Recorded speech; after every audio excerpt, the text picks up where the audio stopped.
Essa resolução 487 de 2023 do CNJ, ela não nasceu ao acaso em 2023.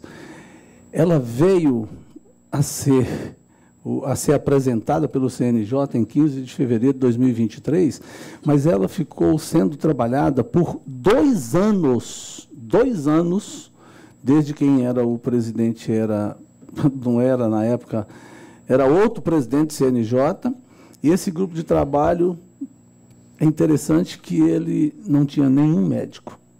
Mais de 20 pessoas sem nenhum médico. Para tratar de quê? De hospital, e não tem nenhum médico. Não se ouviu nenhum médico brasileiro para se tratar disso.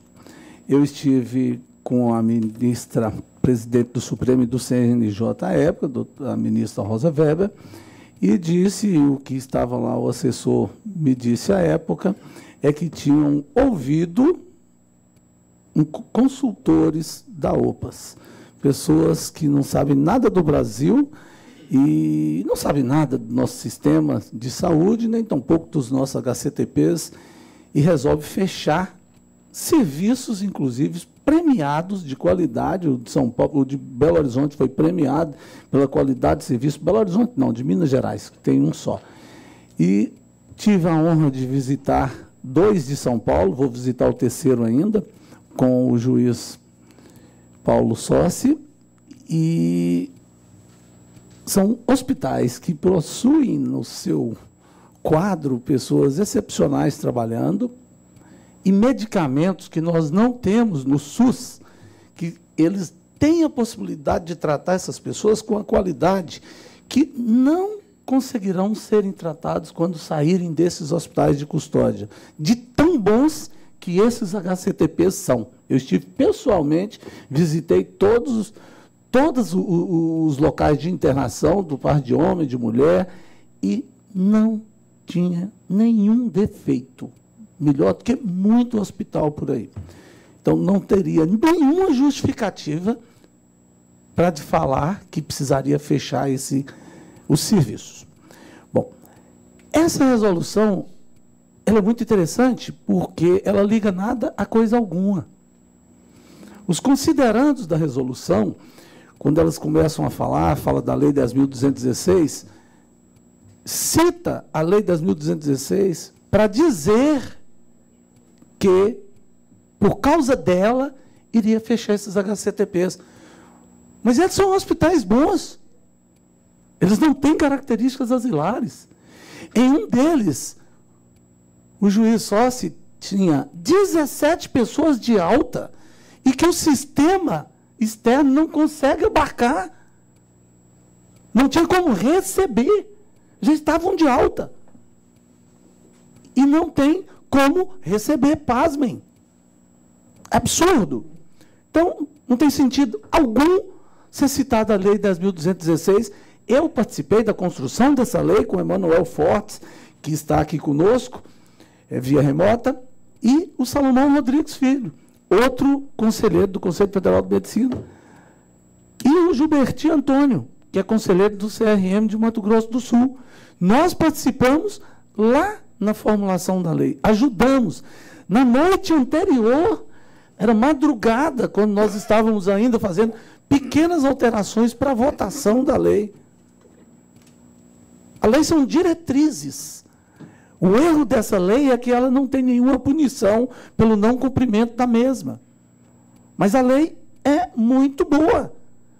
Quem fez essa lei fez com a intenção exatamente de proteger o doente mental.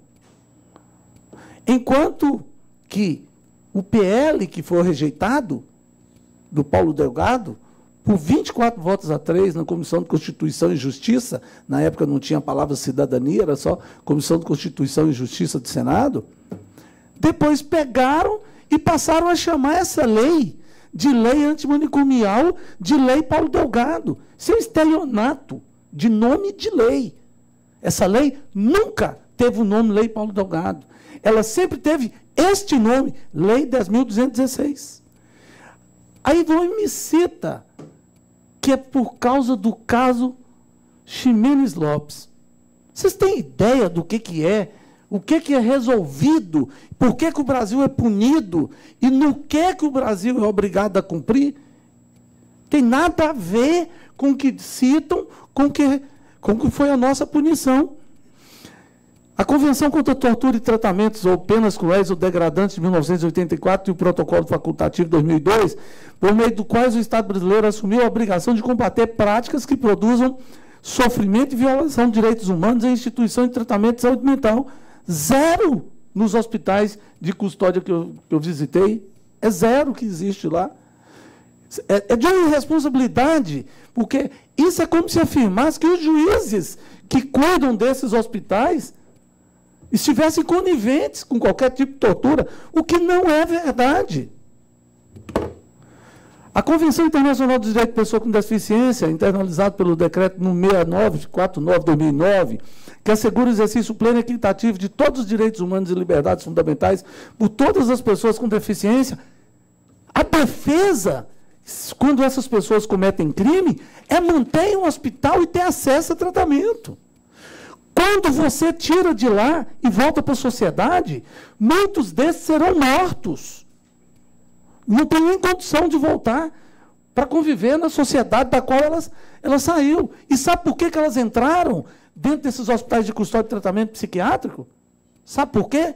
Porque o sistema hoje da política de saúde mental que nós temos no Brasil não os tratou adequadamente como deveria tratar, por isto não tinham noção do caráter ilícito do fato de quando cometeram aqueles crimes. Essas pessoas ficam desprotegidas, sem tratamento. E por estar sem tratamento, foi parar dentro do hospital de custódia e tratamento psiquiátrico. Se tivessem bom tratamento, não estariam lá. Essa é a questão mais séria. Aí você volta essas pessoas, tira de dentro do hospital de custódia e tratamento psiquiátrico, onde estão protegidas, e volta para colocar na sociedade? Cito um exemplo. Quando o cartunista morreu aqui em São Paulo, vocês lembram? Muito bem. O cartunista morreu e quem o assassinou depois foi verificado que tinha doença mental, acabou indo para um hospital de custódia e tratamento psiquiátrico do Paraná. Do Paraná, ele foi para Goiânia, porque a família sabia que lá tinha um sistema que completamente fora da lei, não tem nada que aprecia essa proposta lá de Goiânia, e que Goiás nunca teve hospital de custódia e tratamento psiquiátrico, eles não fecharam nenhum hospital lá para fazer esse teste. Eles criaram um mecanismo de tratamento, mas lá nunca teve hospital de custódia. Esse rapaz foi embora para lá e ele matou mais 2 pessoas. E depois mataram ele. E quem vai ficar responsável por isso? Ninguém. Nada. Lá de Brasília, tirado da ala psiquiátrica da Papuda, um rapaz pedófilo. À época, a promotora de justiça, Maria José Miranda, bradou, brigou, fez de tudo para que não soltassem esse rapaz. Ele simplesmente, rapidinho após a soltura, ele estuprou e matou 7 pessoas. E, em seguida, ele foi morto. Logo que ele foi preso, ele foi morto numa cadeia, numa prisão. 8 pessoas morreram. Quem vai responder por isso? E soltaram este rapaz, sabe como? Com um laudo psicológico. Não foi um laudo psiquiátrico. Porque um laudo psiquiátrico, ele não sairia. O psiquiatra jamais permitiria isso. Então, quando citam essas questões, e aí vem colocar que por causa do caso de Ximenes Lopes, por causa da lei, e tudo que citam, não tem nenhuma relação, zero, com o que se conclui para fechar o hospital de custódia e tratamento psiquiátrico. É um absurdo essa propositura, essa fala do que foi feito pelo CNJ. A BPI, em seguida, começou algumas ações. O CREMESP foi o primeiro Conselho Regional de Medicina a entrar nessa questão, e foi importante isso. Foi em seguida que a BP iniciou, o CREMESP já começou também, e aí nós continuamos, tiveram propostas de ADI. Se depois puder voltar à apresentação, eu agradeço, que caiu a apresentação.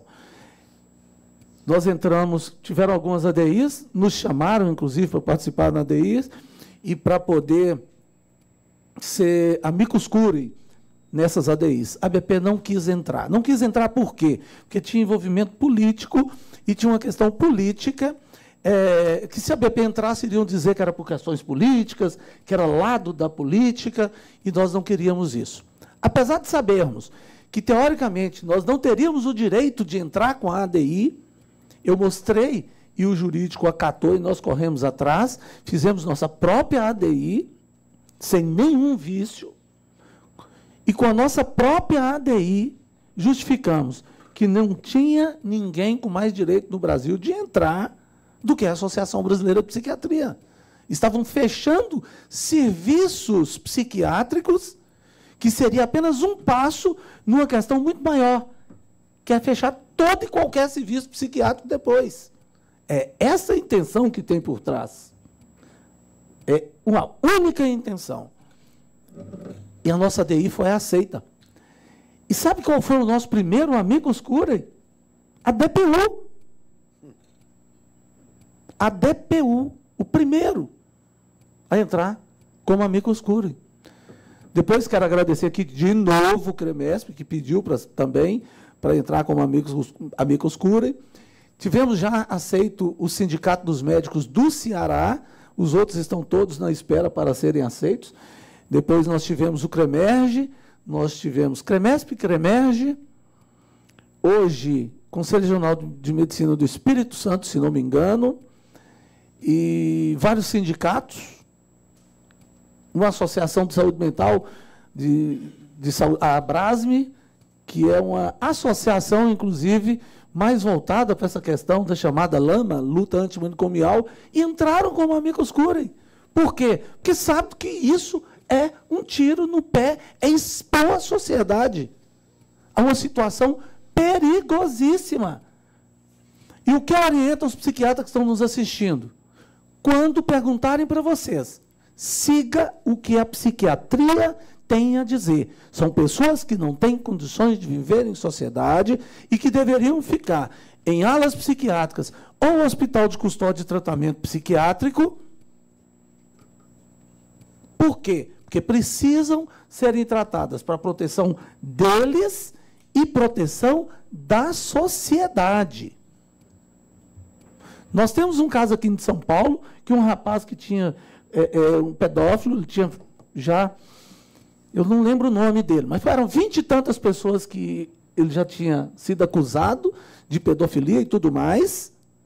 Soltaram ele em fevereiro de 2020 ou 21. Ele pulou de 27 para 54, se não me engano, casos de pedofilia. Está de brincadeira achar que essa pessoa vai mudar. Isso não muda, isso não vai acontecer nunca. Como é que faz para acabar com o hospital? Qualquer hospital que querem fechar? Asfixia financeira. E eu estou fazendo com os hospitais de custódia e tratamento psiquiátrico. Olha o do Rio Grande do Sul, o absurdo. Chegou ao ponto de ter lá quase 200 pessoas internadas e deixarem o psiquiatra. Lembrem, nós estamos falando de pessoas que eram doentes mentais e cometeram crimes. Mas nós estamos falando também de criminosos que se tornaram doentes mentais.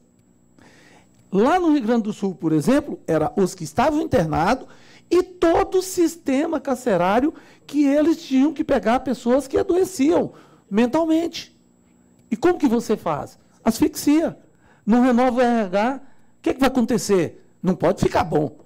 Como vai ficar? Um médico para cuidar de quase 200 pessoas internadas e mais todos aqueles que vêm dos presídios porque fizeram quadros psiquiátricos? Agora, o que você vai fazer com uma pessoa do meu tamanho, com quadro demencial, e que faz uma demência frontotemporal e fica extremamente agressivo? Você vai segurar como? Na sociedade? Solto? Por aí? Está de brincadeira. O que você vai fazer com uma pessoa que tem uma demência que tem uma deficiência mental grave e que faz um quadro psicótico. E tem 1,90 m de altura, 2 metros de altura, 0 de esfíncter e que fica violento. Vai mandar para a família cuidar? Isso é de uma maldade enorme fazer isso. Quem tiver uma pessoa com demência na família, imagina, essa pessoa sabe a dificuldade que é tratar de uma pessoa com quadro de demência na família.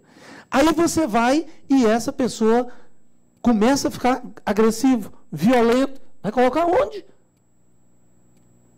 Quantos metros quadrados que é a maioria dos domicílios brasileiros? Isso é de uma maldade. Eu fico imaginando que as pessoas parecem assim como se não tivesse noção nenhuma de como as pessoas vivem. Nós não temos nenhum medicamento psicotrópico para tratamento psiquiátrico na farmácia popular. O estigma estrutural não deixa. Não deixa. E quanto que custa esses comprimidos? Centavos. Mas nós não temos nada para poder cuidar dessas pessoas. Isso aqui é mostrando, por exemplo, a Lei 10.216, nós deixamos claro ali que a pessoa tem direito ao melhor tratamento. E o melhor tratamento para quem é criminoso e faz um quadro psiquiátrico. Ou um doente mental que comete crime, é no hospital de custódia de tratamento psiquiátrico. É completamente contra o Código Penal, é completamente contra o Código de Processo Penal. Assim, é fora da realidade. Está legislando através de uma resolução, de uma autarquia. Como aqui nós somos uma autarquia. Aí nós vamos fazer lei ou soltar resolução que influencia e muda todo um sistema de política de saúde mental, uma autarquia. Não dá para entender o que passou na cabeça dessas 20 outras pessoas, a não ser fazer medidas antimédicas, antimedicina, e contra os pobres do Brasil. Caso Ximenes Lopes diz claramente a sentença, sabe o que diz lá? Adota as medidas necessárias para dar efetividade de sua obrigação de supervisionar as condições de hospitalização ou internação das pessoas portadoras de deficiência mental nos centros hospitalares, inclusive os adequados ao sistema de inspeção e controle judicial. Adota as medidas necessárias para evitar a utilização de tratamentos cruéis, desumanos ou degradantes em centros de saúde, inclusive programas de treinamento e capacitação, ademais da efetiva proibição e punição desse tipo de ação. Implemente padrões mínimos para elaboração e relatórios médicos, como estabelecido no Protocolo de Istambul. Faça cessar a imediata denegação de justiça que continuam submetidos os familiares do senhor Ximenes Lopes no que diz respeito à sua morte, leva o conhecimento de responsabilidade parcial do Estado ao conhecimento da opinião pública de maneira oficial, cria um mecanismo de inspeção, denúncia e documentação de mortes, torturas e tratamentos cruéis, desumanos ou degradantes de pessoas portadoras de deficiência mental. Sobre as reparações, continuando, reconhece as iniciativas do Estado para melhorar as condições de atendimento psiquiátrico, as denúncias de graves violações. Enfim, ali não diz nada de fechamento de hospital de custódia de tratamento psiquiátrico, nem de hospital nenhum. Nenhum. Nada. Quem quiser, eu posso depois passar isso para a pessoa, só fazer contato comigo, tranquilo. Agora, o Estado não faz a sua parte no que foi determinado pela sentença. Não fez nada do que diz na sentença. Não houve cumprimento da sentença. Aí criaram que isso, acabar com os hospitais de custódia de tratamento psiquiátrico, é para atender a sentença que nós fomos condenados. Não atende nada. Em momento algum. Aí determina o fechamento de leito psiquiátrico e hospitais de custódia. Isso é uma brincadeira. Para não tomar mais tempo, mas era importante dizer isso aí tudo para vocês, nós estamos tendo solturas de pacientes que estão saindo e já cometendo crimes. Interessante, e quero agradecer porque houve um pedido junto ao STF, o ministro Flávio Dino proibiu o fechamento do Hospital de Custódia e Tratamento Psiquiátrico lá do Rio de Janeiro, e o ministro Moraes determinou agora, neste mês, a internação de paciente em hospital de custódia. 2 ministros que agiram como devem agir, de forma correta. Não pode simplesmente liberar essas pessoas assim, soltar para dizer que o sistema que está aí, que não atende a população em geral, vai atender essa população específica, que é tratamento de altíssima formação. Nós temos menos, eu sou psiquiatra forense, e nós temos menos de 200 psiquiatras forenses no Brasil. Agora, o paciente com doença mental grave tem capacidade para decidir sobre o seu próprio tratamento? Na resolução, fala que ele tem direito de escolher se ele quer fazer o tratamento do CAPS. O âmbito familiar desse paciente é a principal vítima de seus delitos. Realmente o correto é mandado para a casa da família que foi vitimada? O paciente tem suporte familiar e sem consciência da doença.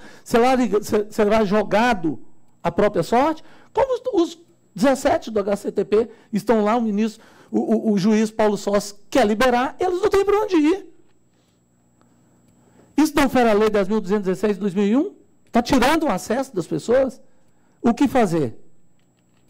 Olha o que isso aqui no artigo 4. Leiam isso comigo. Ó. Caberá à autoridade judicial o encaminhamento para atendimento voluntário na RAPS, voltado à proteção social em políticas e programas adequados a partir de fluxos pré-estabelecidos com a rede nos termos da resolução do CNJ 2013-2015 e do modelo orientador do CNJ. Que história é essa? Eu vou virar para um deficiente mental grave, psicótico, para ele fazer tratamento voluntário na rede? Eu vou virar para uma pessoa que tem um quadro demencial para fazer um tratamento voluntário na rede? Eu vou virar para uma pessoa que tem esquizofrenia, um quadro crônico, para fazer tratamento voluntário na rede? Ele vai fazer?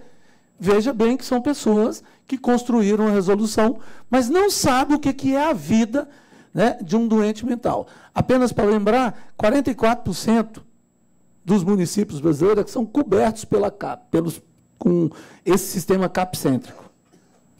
O que eu duvido que seja real isso. O resto não são cobertos. O número de CAPs que nós temos talvez desse para atender a população de São Paulo. Nós estamos falando de Brasil. O número de CAPs que nós temos é para isso. Até porque é um sistema que só existe no Brasil. Em nenhum outro lugar do mundo tem sistema capcêntrico. Nada. Zero. Então, não tem realidade nenhuma contida nessa resolução. Se a gente quer não fazer o que aconteceu, que é acabar com o que foi criado, que era o sistema ambulatorial, e aí querem acabar, não ter sistema ambulatorial no Brasil. A psiquiatria brasileira é de primeiro mundo no sistema privado. Os mesmos profissionais estão no sistema público e ela não consegue ser mais do que terceiro mundo. Por quê? Já que são os mesmos profissionais. Falta de gestão. E aí no Brasil vem a velha questão de culpar o aparelho quando deveria culpar as administrações, não o aparelho. Você culpa o aparelho para poder fechar, mas o erro está na gestão do sistema. Esses hospitais estão ligados ao Ministério da Justiça, não é ao Ministério da Saúde. O Ministério da Justiça entende de administração de hospitais? Ou então deveria ser algo conjunto. Você cuida dessa parte do sistema e eu cuido dessa parte do sistema. Saúde, sistema de saúde. Também nem sei se seria pior, porque o Ministério da Saúde não tem feito política pública de saúde mental baseada em evidências científicas. Tem baseado pura e simplesmente há mais de 30 anos, não é deste governo, mas há mais de 30 anos, em ideologia. Pura ideologia. E aí nós vemos diariamente. Doente mental mata a mãe na casa de tia, confia no manicômio judiciário, 57 pacientes vão ser soltos no Espírito Santo. Que maravilha, né? Para tratar onde? Ninguém sabe. Diagnosticado com esquizofrenia, jovem que matou e mutilou o irmão, está há mais de um ano sem visitas em um hospital psiquiátrico, vai voltar para a família. Lá não visitam há mais de um ano. Roberto Aparecido do Champinha, solto? Imagine isso. Imagine isso. Está previsto que tudo tem que acabar agora até 28 de agosto. Uma pessoa como Champinha, na época, era um adolescente. Zero de chance de poder viver em sociedade. E aí vai, o governo de São Paulo tenta transferir Champinha em quadro interno da Unidade Experimental de Saúde para a Casa de Custódia. Justiça analisa. Manejo do Parque das Nações Indígenas. Vários desses aí, ó, vários pelo Brasil afora. 2 anos após deixar a prisão, um homem conhecido como Maníaco do Parque, de Campo Grande, foi preso novamente por atacar outras mulheres. Vai ser assim o tempo inteiro. O Cadu, a mesma coisa, que é o Carlos Eduardo. Foi para Goiânia, matou 2 e foi morto. Isso não pode existir, né? E vários casos, gente. Isso aí nós não podemos permitir. Homem é preso após matar a mulher com pedradas e aterrar fogo no corpo, no CAPS de Apodi. É essa a condição que o CAPS tem, nenhuma. Quantos mais serão soltos? A maioria dos CAPS brasileiros não tem médicos. E quando tem médicos, não são psiquiatras, na sua maioria. E vão continuar soltando, eles vão continuar. Claro, para beneficiar agora da 487 de 2023, um dos maiores traficantes do Brasil, Fernandinho Beiramar, alega insanidade mental para tentar sair da cadeia. Óbvio. Óbvio. Né? Já era esperado. Tem o posicionamento do Ministério Público em relação à resolução, Ministério Público de Minas Gerais, outros Ministérios Públicos, Tribunal de Justiça daqui, inclusive tentaram punir o juiz, o sócio, depois, graças a Deus, já foi julgado e viu que ele não está cometendo nada, fazendo nada de errado no que ele fez. É um excelente juiz, inteligente, capaz, mantém esses hospitais de custódia de São Paulo com qualidade. E STF concede liminar para manter funcionamento de hospital psiquiátrico. Claro, o ministro Flávio Dino tinha que fazer isso mesmo, porque não tem sentido simplesmente pegar e soltar no Rio de Janeiro todo aquele pessoal que está internado lá e que não teve alta médica. A PDF, que nós estamos desde o início trabalhando, nós temos um grupo de WhatsApp com assessoria do Kim, trabalhando exatamente para poder barrar isso através do que pode ser barrado, né? Mas, infelizmente, o presidente da Câmara ainda não botou isso para votação. Se colocar para votar, derruba. Porque é óbvio que vai derrubar. É óbvio que os parlamentares não vão votar favorável a isso. E todos essas instituições apoiam a PDF 1076, todas essas instituições, da qual nós agradecemos muito, e tem muito mais instituições.